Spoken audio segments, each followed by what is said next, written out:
being announced and click through. And now I've got the pleasure of introducing Wendy. Wendy Kramer has been a true pioneer in openness and donor conception. She's the co-founder and director of the Donor Sibling Registry, which she founded in 2000 with her donor-conceived son, Ryan, to assist individuals conceived as a result of sperm, egg, or embryo donation who are seeking to make mutually desired contact with others whom they share genetic ties, I'm sorry. With more than 88,000 members in 105 countries, the Donor Sibling Registry has helped to connect more than 25,000 of them with their half-siblings or their biological parents. Wendy has made a huge difference. She's conducted many research studies, has written prolifically, both for professional and family audiences, and has participated extensively in the media. For more information, you can see the link that's been posted in chat. And with that, I give you to Wendy. Hi, Betsy. Thanks so much for having me, and welcome, you guys. So I thought I would start off by telling a little bit about my story. My story and my son Ryan's story is really the beginnings of the evolution of the Donor Sibling Registry and of much that we do now and that we've done for the past 23 years. So let's see, the beginning of my story is the end of 1989. I'm married and my ex-husband is struggling with infertility issues. We were basically told by a doctor, you two will never have children together. And at that point, I knew I was meant to be a mother and I was going to work it out. And so let's see. So it was August. The doctor told us we would never have children together. And by Labor Day, I was pregnant with somebody that I had no idea who it was. Nowadays, most people pick their donors, sperm donor or egg donor. Back then, basically, it was the lady at the desk at the doctor's office. And I said, this is my husband. This is what he looks like. Find somebody that matches him. So my son was born in 1990. And the next year, my ex-husband and I split up and he was completely out of the picture. So from when my son was 1.5 years old, I raised him as an only parent. And it turns out that I had a very inquisitive child. He noticed at preschool when he was 2 that there were moms and dads picking up their kids, and he only had a mom. And so he came home from preschool and asked me, he said, so did my dad die or what? And I thought, oh my, we're having this conversation now. At that point, there were no books on donor conception. Obviously, there was no internet. There was one book called Lethal Secrets by Annette Barron.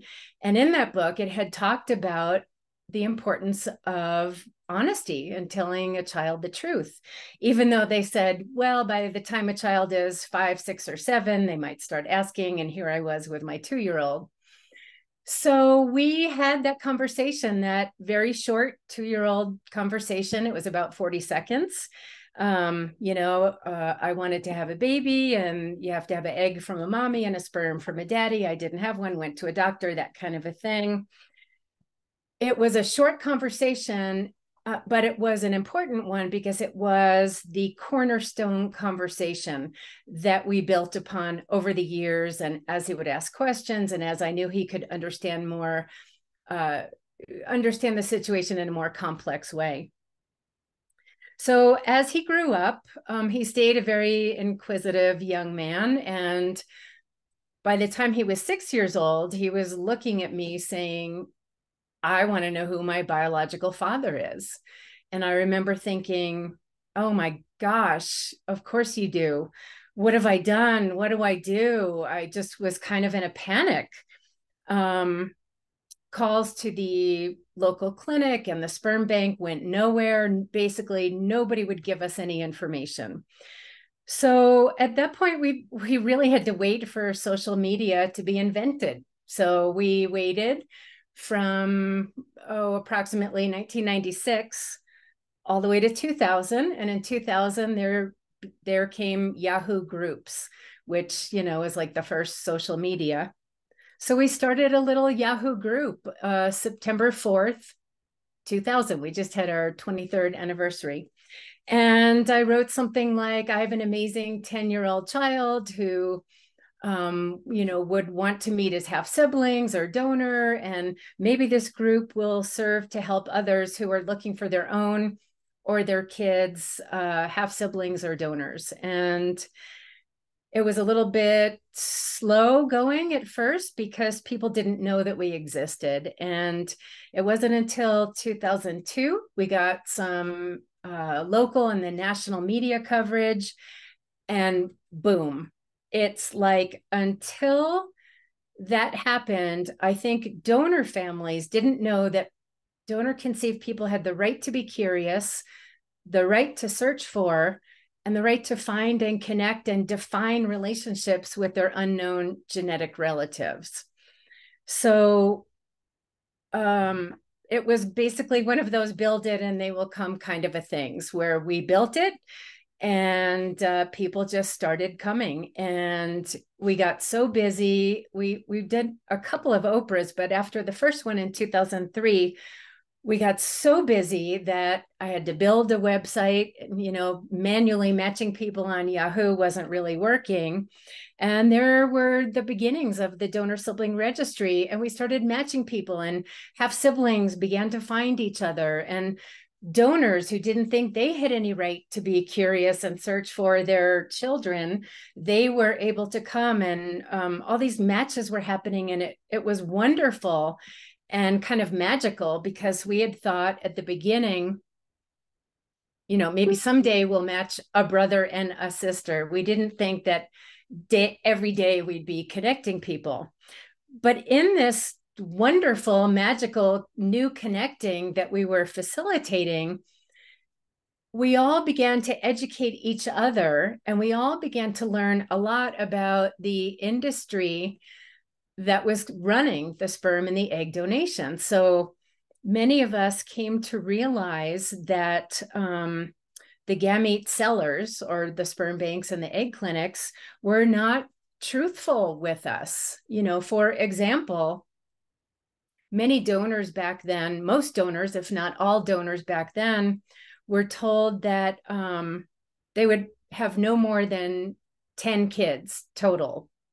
So don't worry about it. And we believed everything they told us, right? We thought the sperm sellers and the egg sellers, they're part of the medical community, and HIPAA, first do no harm. And they had accurate record keeping, and, acted in an ethical and responsible manner, like the medical industry.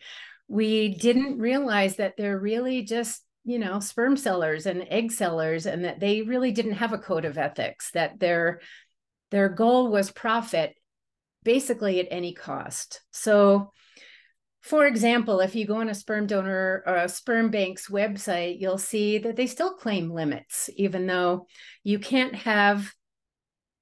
set accurate limits until you have accurate record keeping, which nobody does. There's no tracking. No sperm bank has any idea about how many kids are born for any one donor, which is why on the donor sibling registry, we now have many groups of over 100 in a half sibling group, and now also groups over 200. And these are fluid numbers, so these numbers are always growing.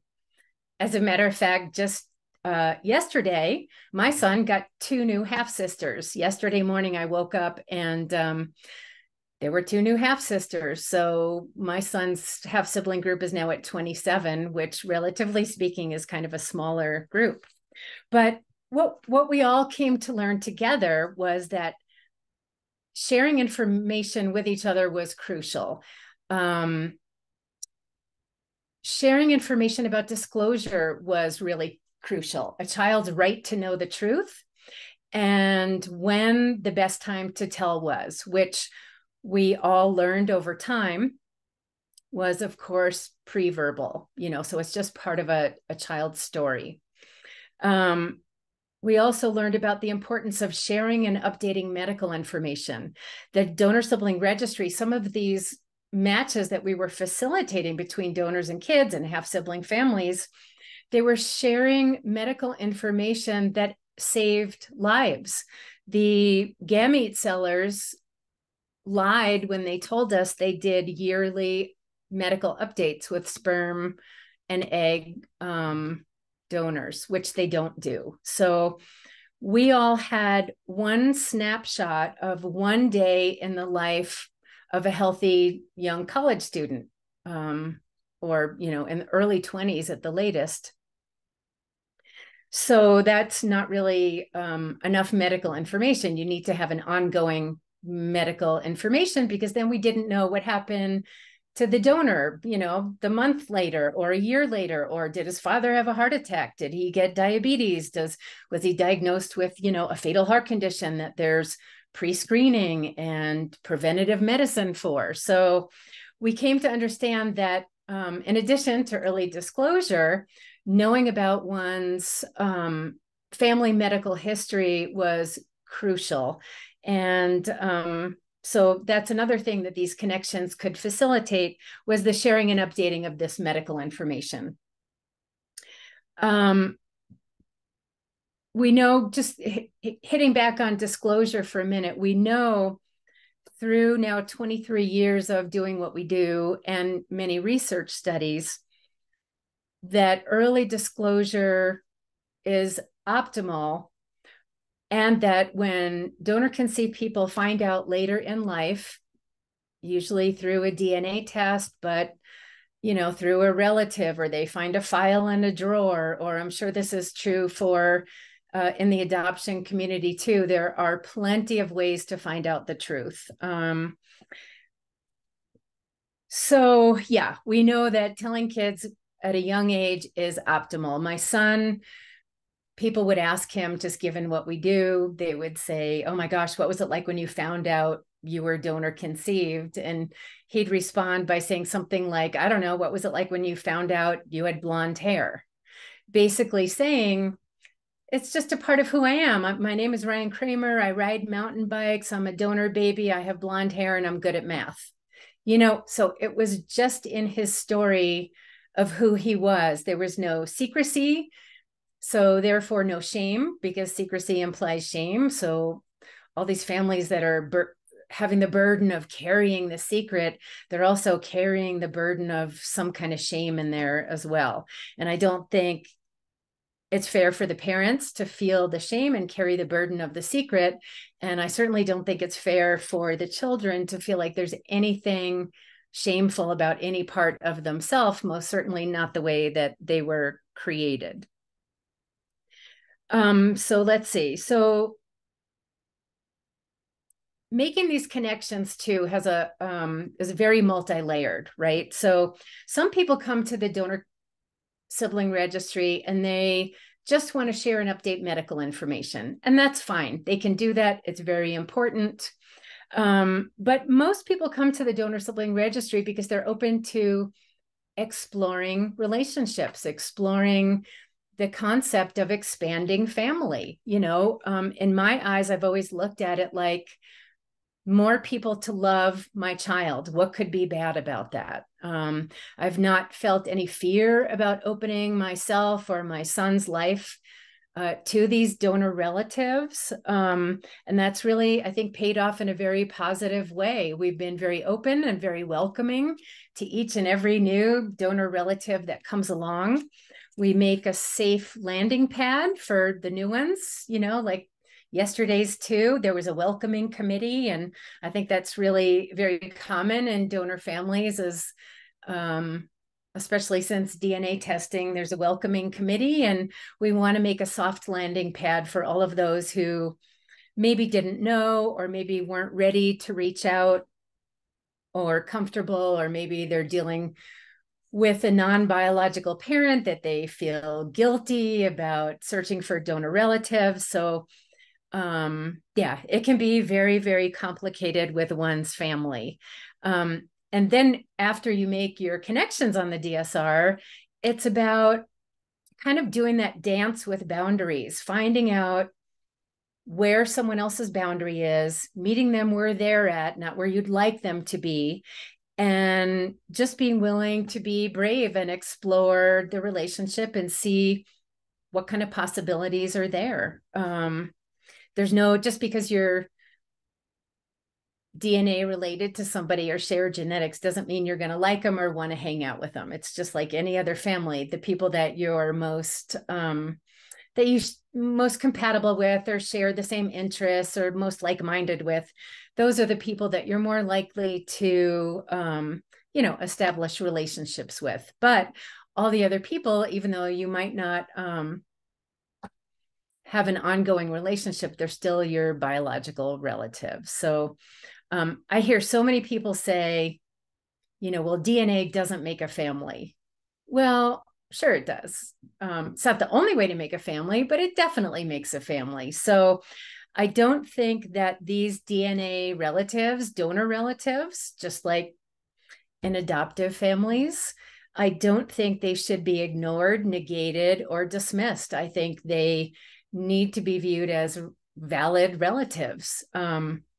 Who we are is this unique and wonderful blend of nature and nurture. So it's the people that raise us and love us and take care of us and protect us. And it's the people that give us the DNA. So there's room for everybody, and all of those people matter. I don't think any of them matter less than any other ones. The people who are not genetically related to us, but who are our parents, and the ones who are, but maybe we don't know. I think they all make an important contribution into who we are. And it's this unique and wonderful blend of all of it, all the nature and all the nurture, and in addition, our community and our friends and our teachers and our experiences, all these things, and the DNA from the two people. It all, adds up to who we are as these, this wondrous people that are both nature and nurture. Some people, though, have a really hard time, I think, with kind of redefining family or defining family for themselves, given this donor structure. And I see this could be very common with adoptive families too. Like, you're connecting with people who are essentially strangers, but you're very closely related. And how do you define these relationships? And are these people family? Are they strangers? Is it, terminology? Do I use the word mother? Do I use the word father? Is that triggering? Is that a betrayal to my parents who have raised me? Brothers and sisters. What about the brothers and sisters I grew up with? Does it minimize that relationship? And I think there's a way to hold this where it acknowledges everybody's boundaries and everybody's comfort levels. And I think people really can walk forward in a very confident way, knowing that they're honoring the needs and boundaries of everybody. I think we've done that in our family. My son was the very first donor conceived person to locate his biological father through a DNA test. And that was in 2005. So more than 18 years ago. And it was terrifying for us to find this guy almost by accident. We weren't thinking that could happen. When my son swabbed his cheek, we just did it because the commercial DNA companies were new. One of them came to us and said, there's this new technology, kind of an at-home DNA test. It might help your community learn more about countries of origin. So my son did the test, and we thought, oh, well, maybe we can learn, what it says on your donor profile is English and Irish. And maybe we can learn, like, are those really the countries of origin, of your paternal relatives? And a few months after my son tested, we got the results back. And at that point, he was still 14. As a 14-year-old, he did learn that indeed he was Irish and English on his donor side. And he was like super thrilled to find out he was 4% Icelandic, and thought that was like the coolest thing ever. And we thought that was it. We thought, okay, great. The DNA test did just what they told us. It kind of confirmed countries of origin. It gave him the cool Icelandic thing. And wow, that was fun. What we didn't expect was then a short time after that, and at this point, this is before 23andMe, before Ancestry. It was just family tree DNA. That's who my son tested with. I think their database was about 20,000 people. Now there's like 30 something million people. But back then, even with a small database of 20,000 people, my son matched very distantly with two men who didn't know each other, but they were into genealogy, and they knew that their common ancestor was this guy from the 1600s. And my son matched with them as they matched with each other. They too had the same last name as did this guy in the 1600s. So we were thinking, oh my goodness, maybe that's the last name of your biological father, you know, because it was Y-DNA testing at that point. And so it goes from male to male to male to male. So we had a possible last name. Omnitrace online searches public records. We called the city where my donor had said on the form he was born. And bada boom, bada bing, within a few days, we figured out who my son's biological father was. And I was scared to death because I knew that had been my son's, every birthday candle he had ever blown out was the wish. I want to know who my biological father is. And I was scared to death that this guy might be mean, you know, say, get the hell out of here. So when the day that we knew for sure this was the guy, I said to my son, who was then 15, okay, we need to powwow on this. We need to really think about this. I will support you in whatever you want to do. Let's sleep on it. And then tomorrow we'll make a plan and we'll do it. So I go to sleep, and then at about 1 a.m, my son comes in. Mom, I just wrote him an email. And I'm thinking, oh God, like so much for collaboration. Oh my God. And I read the email, and it was this amazing email. Like I couldn't have helped him do it any better. And then basically for the next 48 hours, my mantra was, please be kind, please be kind, please be kind. Even if you don't want to know my son, just be kind. Don't break his heart. And I think my son at that point was having an easier time than I was, because he was like, Mom, it's fine. If he doesn't want to know me now, when I'm 18, I'll go hop on a plane and I'll go shake his hand. So he was fine. I was the wreck. So 48 hours later, again, it's like 1 a.m. I'm sleeping. Nothing can happen in daytime in my house. And my son comes in. Mom, he just wrote me back. And all I remember is kind of falling to my knees. And all I could say was he kind? And my son, with tears streaming down his face, is shaking his head, yes. And I got to, at that point, watch my son's dream come true. It was amazing. My son's biological father, you could tell, was surprised. But he put these words in the letter, you know, basically saying, I don't know where we go with this. Let's start with emails. The door was open. But he did say in there, I'm thrilled to be your genetic father. And for me, that's all I needed to hear.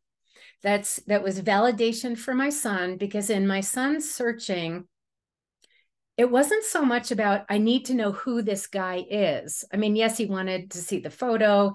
He had questions. It was more a matter of that he wanted to be seen. He wanted to be acknowledged. He wanted his biological father to know that he existed and that he was somebody to be proud of, that this guy could be proud of him. And when he got that, I mean, literally, something in him just changed. There was a sense of peace that came over him. And it was 2 months later, he got an email from his biological father saying, would you like to come to California to meet me and your grandparents? And off we went. And it was amazing, because my son got to see who he came from and that they were good people. And I think that mattered to him, and it filled in all the missing pieces of the puzzle. And on the airplane on the way home, you know, he just kind of looked like the whole weekend like a deer in the headlights. He kept looking at me saying, I know who my biological father is. I've met my biological father, and it was huge. And on the airplane on the way home, at one point he turned to me and he said, you know what? If I never see those people again, I'll be fine because I know where I come from. And I just thought, okay, this is like everything else now is icing on the cake, right? So he got to learn about his medical history and his family medical history. He got to be seen by his biological father and grandparents. He got a new loving grandmother who just scooped right in and adored him for 12 years until she passed away. And I cannot imagine our lives without her. He got a loving grandfather, and he got a loving father who did the best he could, given the situation that Ryan was most likely not going to be the only child that was going to come forward. So I think this is a place where donor conception and adoption really, it's a little bit different. It's different in several ways, but in this way particularly, most adopted people are not going to find out that they have 200 half siblings out there. So my donor donated for 5 years. Each donation can be broken out into anywhere between 4 and 24 sellable vials, and donors donate 2 to 3 times a week. So if you do the math, my donor could have 19,000 sellable vials of sperm. Probably doesn't have 19,000 kids, but he could have 190, you know, it's just very possible. And I don't know any guy that wouldn't be, feel it like that's a challenge of some sort. Some guys are like deathly afraid. Other guys are willing. You know, we always talk about the spreadsheet moment when you get to the point where you can't keep them all in your head. I have next to my desk, I have my spreadsheet of our 27 half siblings, like most donor families do. And you just kind of go with the flow. You know, people are very respectful of boundaries. It's not like everyone's going to knock down your door at once. It can be a very gentle and unfolding family experience. So let me see here. There are a few other things. So the handout that you guys have, first of all, I apologize for redundancy. When I looked at it today, I was like, oh, geez, I've like repeated myself 3 times here. So I apologize for that. The part about being curious about and establishing relationships with biological parents, families with half siblings, and being frustrated with a lack of available information. I think that's on there a few times. But some of the challenges might be rejection or perceived rejection from donor families. And I just wrote an article in the last few months on Psychology Today that kind of deals with some of those things, and that the rejection is not in almost all cases because of who you are. It's because of where that person is at. Maybe they don't have the emotional bandwidth, or they're dealing with some, you know, mental health issues or life challenges, or they're just not in a good place in life, or they're going through a divorce, or we don't know what's going on. So a lot of times when there's a perceived rejection with maybe no answer to an email inquiry, or, you know, thanks, but no thanks. What I try to remind donor conceived people of, and I think you guys in the adoption community probably know this, is that a no doesn't always mean no forever. It means no for right now. And I think that's a good way to frame it, where it's easier to walk forward with that no when you frame it in, it's just a no for today. And there's things that I can do, and I can give this person space, and I can acknowledge that they might need a process. This might be a process for them or whatever, without feeling wounded or rejected. There are definitely ways to hold it and walk forward with it that that are a lot easier. So the other thing I think maybe that we share in common is the sense of loss by being disconnected from your genetic family. So embryo donation is a lot like adoption, where you've got both sides that you're disconnected from. With donor conception, it's usually just one side or the other, but there is still, with a lot of donor conceived people, a feeling of disenfranchised grief, a grief or a longing for that missing piece of themselves and their families that other people sometimes don't acknowledge. You know, you have a family, what are you upset about? And DNA doesn't make a family. And you have a mom and a dad, or, you know, you have a mom, and people try and minimize what that grief that a lot of donor conceived people feel or have to go through. Definitely those who find out later in life, but even donor conceived people who are told early in life doesn't mean just because there was early disclosure that they're not going to struggle. You know, they still can struggle with not knowing the other side of their family and not knowing that the person they're dating isn't a half sibling, and, you know, so many things. So I think just that desire to know more about their biological identities and their ancestry is something that definitely ties this community together, where we understand you guys. And I certainly wish our community took all the lessons you guys learned in decades before we did.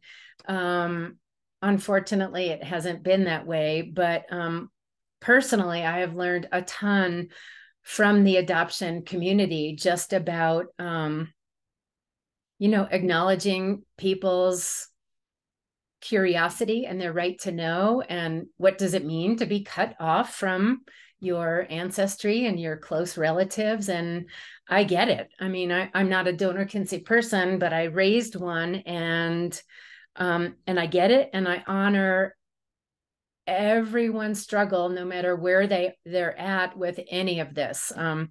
That's the one thing I do in my consulting calls, is make sure that people know that they're heard, that their concerns are valid and heard, and that they're normal, like their feelings are appropriate given the situation. And yeah, just really validated in anything and everything that they're feeling, no matter where they are in the process. And that's not just donor conceived people, but also the donors. None of them were properly counseled and educated. They're still not properly counseled and educated about, what does this connection mean? And what do these kids want from me? And it's really important for them to know it's not about money. No one's looking for a mom or a dad. No one wants to disrupt their family. Like, these kids just want to know who they come from and where they come from. So yeah, so I don't know. Let's see. Does anyone have any questions? I have a few more things, you know, from the sheet I can touch upon if you want me to do that. And if anyone has a question, I can answer a question. Or is there anything you want me to talk about? That's fine. If not, yeah, so the last section I put in here is, and I think I have a Psychology Today article called Love Over Fear. And so many of these situations, I kind of frame it that way, that we can move forward and make choices coming from a place of love or coming from a place of fear. And I think that's true for parents of donor conceived people, and for donors, and for the donor conceived people themselves. So I think for parents, if you look at disclosure, you can come from a place of fear that my child won't look at me the same, fear that others will judge me because I don't have a genetic connection, fear that people will judge or look at me less because I'm infertile. All of these fears and insecurities can lead to non-disclosure and shouldering the secret. And I think that is definitely one way where fear is going to create a heavy burden for parents to carrying that secret is a very heavy burden, even if they don't think about it, or say that it was never important. It is a very heavy secret to carry, and no parent should carry it. And yeah, I think it's just a fear-based decision. Lots of different fears, and being insecure about your parenthood and about how others will view you and about how your kids. And here's one thing that I know for sure. A lot of times parents don't tell because of the non-biological parents' fears that the kid's not going to look at them the same or love them as much or think them as their parent. And what happens is exactly the opposite. That usually after telling, the relationship with the non-bio parent becomes stronger because a kid thinks, wow, you've known all along you don't have a biological connection with me, and yet you took care of me, you mothered me, you fathered me, you were my mom or my dad, you raised me, you protected me, and all the while knowing that you didn't have this genetic connection. Wow, that must have been really hard. And if there is any anger about not being told, unfortunately, it goes to the other genetic parent. It just seems to go that way. In sperm donor families, I always tell the moms, if they're going to be angry, they're going to be angry at you. Maybe it's just because we're moms and I don't know, kids just do that more, or it's easier to be angry at a mom. But that's what I see, is that they're definitely, the mom carries the weight of the anger. And then in egg donor families, maybe not so much, maybe a little bit more equal. But it's mostly just being angry that they were lied to by omission. You know, the mom is still the mom, the dad is still, and like nothing takes that away. And the anger is appropriate. If parents respond in a good way to that anger by acknowledging it, not being dismissive or combative or giving excuses or being defensive, I think that anger can be worked through pretty quickly. But you have to keep talking about it. And then I think fear also shows up, or where this decision of love and fear is when parents are thinking about or afraid of connecting with their child's genetic siblings, the half siblings. I think parents can be afraid of who are these other people and how is this going to change our lives, and is it going to change our family balance? And they can make decisions out of all their fearful maybes instead of looking at it through the lens of love, which is, wow, how could this bring more love into our lives? And it's more people to love my child, and that could be a great thing. I know for me, and I think this is true for a lot of other donor parents, because I'm an only parent and we have a very small family, someday I am not going to be on the planet anymore. And it makes me feel really, really good that my son won't be alone. Now he has kin. He has this whole other part to his family that will be here when I'm not here anymore. And that makes me feel really good. And so that's why personally, I work really hard in fostering the relationships and helping people who might be more introverted or a little bit more nervous about meeting new people. I work really hard, not just on the donor sibling registry facilitating the connections, but also in my own, private donor family. I want it to be a really positive and good experience for everybody, while also acknowledging, boundaries and comfort levels, and that everybody has a different process when reaching out and then defining these relationships. I think that definitely the benefits of expanding family and bringing more love into your life or your child's life is far outweighs any of the fears that you might have. And all the fears can be worked through. if anyone out there needs help working through some of the fears or hesitations, or maybe is too, I don't know, just hesitant to reach out to unknown donor relatives of your child, I could be contacted at any time. I think all too often, donor conceived people come to eventually they find us, and eventually they connect either on the donor sibling registry or through DNA companies. But they say to their parents, okay, wait a minute. You mean I could have grown up knowing my half siblings and you didn't let me? Why? Or I could have grown up knowing my other biological parent who's on the donor sibling registry. He was willing to know me, or she was willing to know me. Why didn't you let me? And the truth is, there's really no good answer, except for I was afraid of blank, because it's certainly not what is in the best interest of the child, if you ask donor conceived people. So we don't want people to make those mistakes, and for kids not to have that added just enriching quality of growing up knowing their half brothers and sisters, even if it's, on a Zoom call once a month or something. It's just for parents, making these connections for your very young kids matters.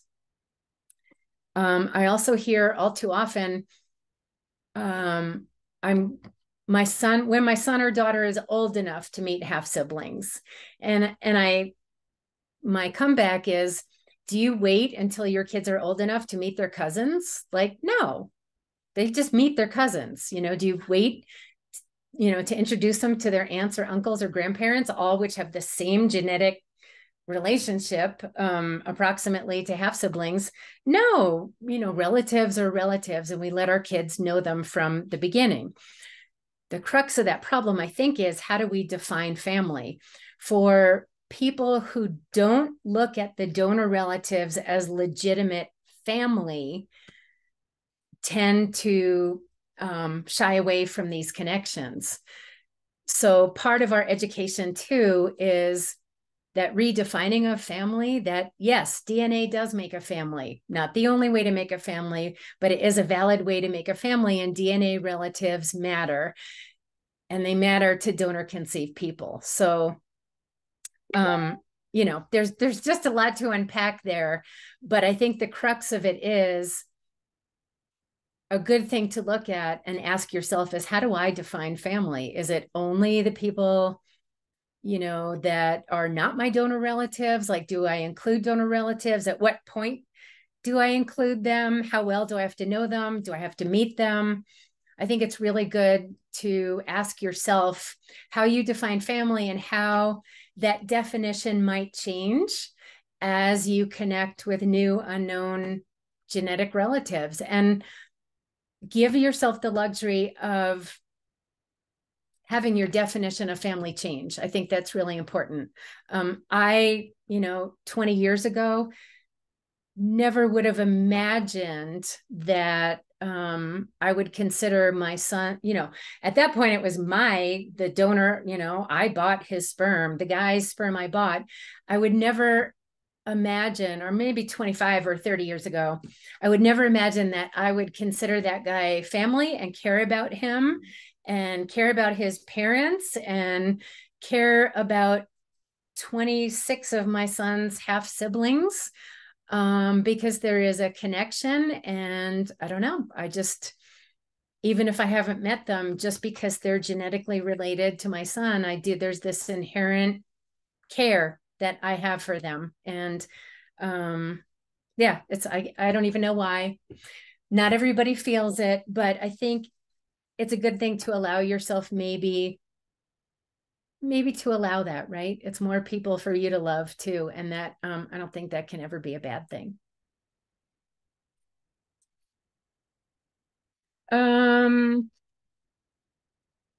Let's see. Does anyone have any questions now, or anything you want to talk about?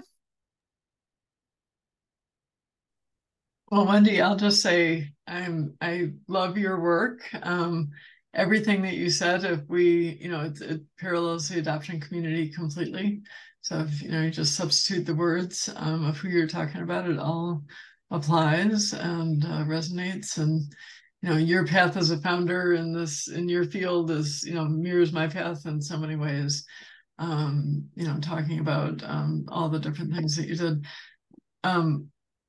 Down to what you just most recently said about uh, um, being family with all these extended relatives of your son.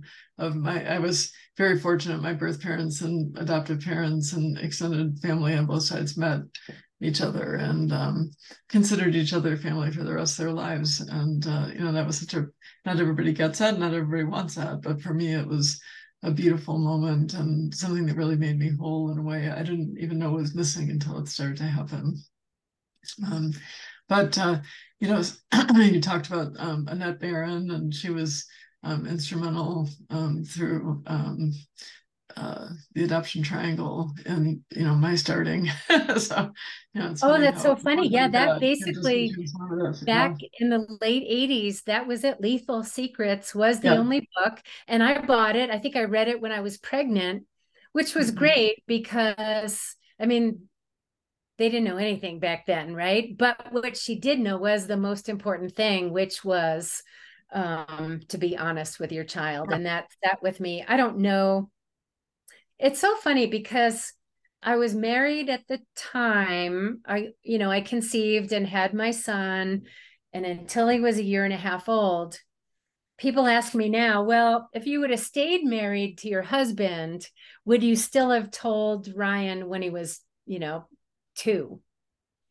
That's a really good question, right? Like, I wasn't in that situation, so I can't say, but what I can say is that I still would have read Lethal Secrets because I read it when I was married anyway. And I can't see myself not being honest with my son. That's just the way I'm wired. But at the same time, it would not have been as easy as it was for me without my ex-husband there. So going forward without a non-biological parent in the picture made it much easier for me than a lot of families I know with a non-biological parent who are working through fears and just making a situation, more challenging, definitely. Yeah, I can understand that. Any other questions? I have a question if people don't, but anybody else have a question? Every time I have a question, Wendy answers it. So you're filling everything in. Go ahead, Wendy. Good. My question, Wendy, was when we were chatting before we got started, you were talking about court cases, and obviously I'm not asking any specifics of any particular court cases, but I just think that's you've obviously become a real expert in the field on so many different levels, looking through the different things that you've written and the audiences that they're for. And so what types, and this is more than maybe a 5-minute question, but briefly, what types of things end up in court that you might be called in as an expert witness? Yeah, so in examples would be like, so in donor families, if let's just call it a sperm donor family, right? A couple uses a sperm donor. If there's a husband and a wife, by law, that husband is the legal father. So both the mother and father go on that birth certificate as that child's legal parents, regardless of biology, right? So it can get really tricky if that non-biological person, father, wants to either not be a father later on, be made from a legal father to not the legal father, or vice versa, right? Say a guy comes into or a family situation. Let's say the mother's a single mom, a guy comes in, they get married. So he wasn't there when she had the child, but maybe he came in later on. there could be a custody thing there too, where he says, well, I raised the child.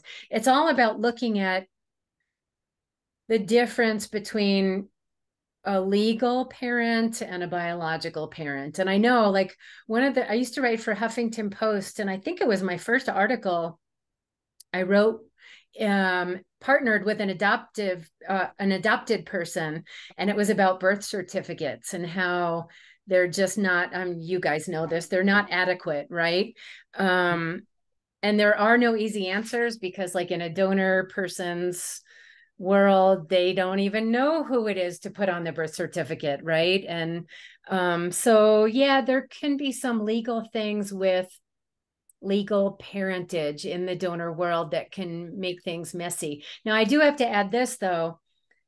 There have been no cases where a donor went for custody of a donor child, because that's the excuse a lot of parents give for not making contact with a donor, that the donor is going to take legal custody. Never has there been a court case that is not valid. The court cases you read about are these private donations. We used to call them Craigslist donors. Now they're Facebook donors. So yeah, because then a court, what makes a father, what doesn't make a father. But if you buy a gamete, an egg or a sperm from a facility, that person is not the legal parent. And there's been no lawsuits, because it's a very clear legal thing. So, but it can get a little murky. What makes a legal parent, and does biology even matter on a birth certificate? And really the answer is no. I mean, for most of the population, the legal parents are the biological parents, but for your segment and my segment, like, not so. And that's why birth certificates are really not adequate the way that they currently are. So let's talk about birth certificates. One of my favorite subjects, birth certificates. I was at a workshop years ago, and I'd love to get more information on this. Maybe you have it. But apparently in France, they have different types of birth certificates, kind of like the long extended form that can have multiple different people that play different roles. And I don't know a whole lot about it, but I would love to see a way that birth certificates, don't necessarily get amended, aren't the legal fiction that they are now in adoption and in donor conception, but still honor people's different roles as well. So what are your thoughts on what would be the perfect birth certificate? It's really tricky, because in the donor world, the parents, the non-bio and the parent, they're the legal parents at birth. Yeah. Right. And they don't know who the other person is, right? So maybe at the minimum, there should be a little checkbox, 2 checkboxes, adoption or donor conception. So at least there's a heads up for the kid that these 2 legal parents of mine, one or both, may not be my biological parents. So I think at the very least, those 2 little check marks should be on there. It gets really tricky, because you can't put the biological parents on for donor families. They don't know who it is. So, it's an empty thing. Now, later on, like my son now, he could change, I suppose he could change his birth certificate. And we could put his biological father on under father. I think we could do that. I mean, we already changed his birth certificate once, because when he was born, he had one name that kind of tied him to my ex-husband, because they didn't have a genetic connection, and I thought they should have the name connection, right? And then when we made the split, like really split, he was going away, I changed my name back to my maiden name, and I also changed Ryan's name back to my maiden name. So we were both Kramers. So I've already changed his birth certificate once to reflect. It went from my ex-husband's name on the birth certificate, and now it's just empty. So I don't know if he could add on his biological father's name to it. That's a good question. I need to ask my son if he's ever research that. We have there's an adoptee in Ohio who's really pushing the legislature. We'll see what happens to this, and we support it. But she is a reunited adoptee, and her birth father is Italian. And if she had him recorded as her, not even her legal father, but her biological father on her original birth certificate, then she could have dual citizenship. Yep. And and I've known people that want to join DAR, or different situations where they want that accurate documentation. Like your son, my original birth certificate has my birth mother, and my birth father was quite involved, but they just didn't do that then. He was, didn't get listed. That was very typical. So, can you amend, like your son's birth certificate? Can an adoptee amend? I just saw a story out of Australia that probably 70-year-old adoptee got the law changed in his state in Australia to get the original birth certificate amended to reflect his accurate parentage. So endless possibilities. It's tricky then, because if you open up the door in ways that the door really should be opened, like your community, my community, if you're opening that door, what else comes through that door? And I think that's probably the issue, is not so much that it might not be the right thing to do in these situations, but then would it open the door to maybe, fraud or some other more nefarious things that are kind of safeguarded against now. So I kind of get that it's a very complicated situation. I mean, so many of these things there's not like a black and a white, it's like, well, this, but this, but this, but I think also sometimes people like to make it more complicated than it really is. Like, just tell the truth to your kids and honor their curiosities. And sperm banks just tell the truth and be honest and connect people right from pregnancy or birth, because that works. We know it. On the donor sibling registry, we have now a few dozen egg clinics that write the donor sibling registry right into their contracts. So the parents and the donors are connecting right from pregnancy or birth. Why not? Let them decide the depth and the breadth of their own relationship with each other. Have the child be able to grow up knowing their biological mother. Why not? Not one single sperm bank will do this. Interesting. So yeah, we're at the 9 o'clock mark, so I need to wrap up. But yeah, much like open adoption, and some similar challenges and probably some different ones as well. So thank you for joining us this evening, Wendy. This has been extremely informative, and I love your work, and thank you for everything that you've created out there in the world, and please keep doing it. For everybody who's participating this evening, I did put a quick survey in the chat, so if you could take a minute just to let us know your thoughts, that would be great. As many of you know, Adoption Network Cleveland is a nonprofit organization. We are membership-based, and you can take a look at our website if you're interested in becoming a member. So thanks for being with us, and Wendy, thank you so much. Thanks so much for having me, and you guys keep up the good work too. All right. Good night, everyone.